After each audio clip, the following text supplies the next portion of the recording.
Thanks, guys! As we head into April, hopefully the warmer weather and a brighter sun will come with us.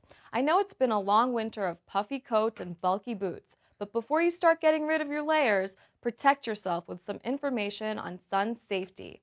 I'm a little bit shocked by the lack of concern on campus for sun safety, with several people neglecting to care about sunscreen over spring break and with several more visiting tanning booths regularly. Research has shown that only 30% of the population uses sunscreen and only 50% of those people put it on correctly. We desperately need to raise these numbers, so let's get down to the details. In terms of sunscreen, there's a lot that people seem to be ignorant about. The following information is research from the Hawaiian Lifeguard Association, the American Academy of Dermatology, and the Skin Cancer Foundation. The Academy suggests that regardless of what your skin type or color, you should wear a sunscreen with an SPF or sun protection factor of at least 15 all year round, whether it's sunny or not, because contrary to popular beliefs, you can get burnt when it's cloudy. The sun's reflective powers are actually only 17% on sand and up to 80% on snow, so keep that in mind before the warm weather approaches. An SPF is the number for users to determine the duration that the sunscreen will be effective by multiplying the SPF number by the number of minutes it takes to burn without sunscreen. Another thing to keep in mind about sunscreen is that it should be applied 20 minutes before being exposed to sunlight, and that all sunscreen needs to be reapplied over and over again.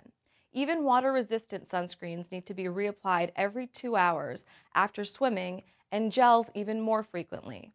Remember to cover all parts of your body that are exposed, including your lips, which are especially susceptible to heat rashes. Most chapsticks and lip balms can be found with an SPF of 15. Depending on how fair and sensitive your skin is, most dermatologists suggest an SPF from 15 to 45.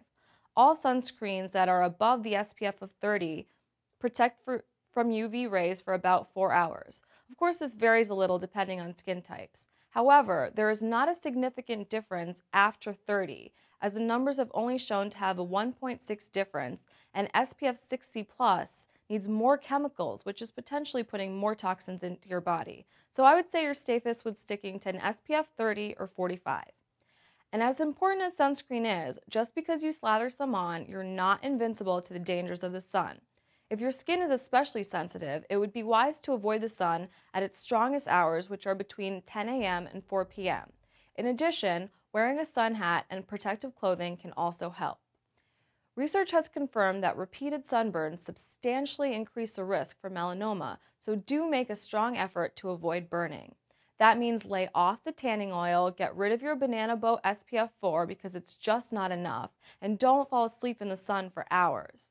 In addition to skin cancer, excessive sun tanning results in a leathery texture of the skin, early wrinkling, and spots from sun damage.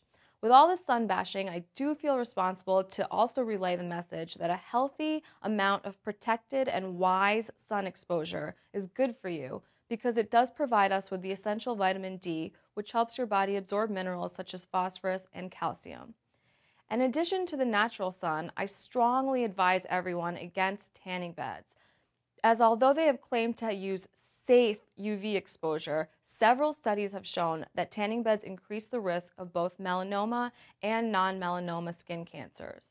I know we're all at the age where we think it's not going to happen to us, but the truth is that 1 in every 5 Americans will develop skin cancer in some form throughout their life.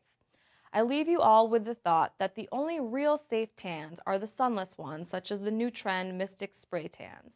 Please stay safe as you guys roll into spring, and back to you at the desk.